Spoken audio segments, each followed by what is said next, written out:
Jessy Mendiola binigyan ng bahay at sasakyan ni Edo Manzano.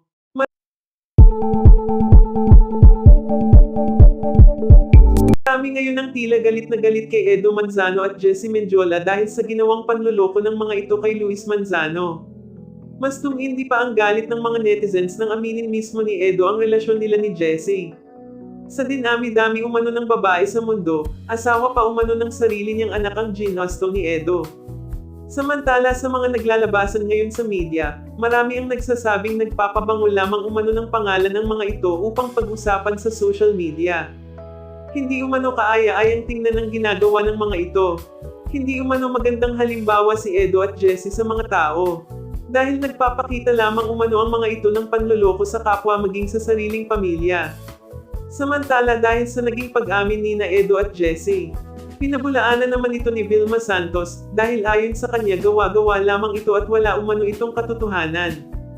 Samantala ayon sa source usap-usapan umano ngayon ang bahay na ipinost ni Jessy Mendiola kung saan ito umano ay bigay sa kanya ni Edo Manzano. Ayon sa ilan ito umano ang bahay na sinasabi ni Jessy noon na matagal na niyang gustong ipakita sa publiko. Ngayon umanong ipinagsigawan na ito ni Edo sa publiko, magagawa na umano ni Jessy na ipakita ang mga bagay na ibinigay sa kanya ni Edo. Marami naman ngayon sa mga netizens ang awang-awa kay Luis Manzano, ngayon umanong wala na ito, para umanong nabunutin ng malaking tinik si Jessy, dahil sa kahit anong oras pwede na umano nitong ipagsigawan ng relasyon na meron sila ni Edo Manzano. May ilan din na nagsasabing hindi na umano nahiya si Jessy dahil sariling magulang umano ni Luis ang ipinalit nito sa asawa. Hindi na umano marunong mahiya si Jessy, pera-pera na lamang umano talaga. Samantala sa ngayon nga ay sa bahay na binili ni Edo na nakatira si Jessy kasama ang anak nito. Hindi na umano mapipigilan ng mga ito na magsama sa iisang bubong. Sana lamang umano ay maging masaya si Jessy sa piling ni Edo, kahit na sa mata ng Diyos sobra-sobra ang kasalanan nito na ginawa sa asawa. Ayon pa sa mga kaibigan ni Luis, hindi na umano pa sila magtataka sa ginawang ito ni Jessy dahil sa takot umano itong maghirap at mag-isa.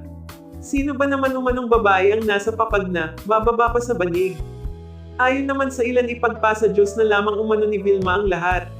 One day marirealize din ni Jessy ang mga desisyon at pagkakamali nito sa buhay niya. Sana lamang umano maging masaya si Jessy sa mundong pinili niya.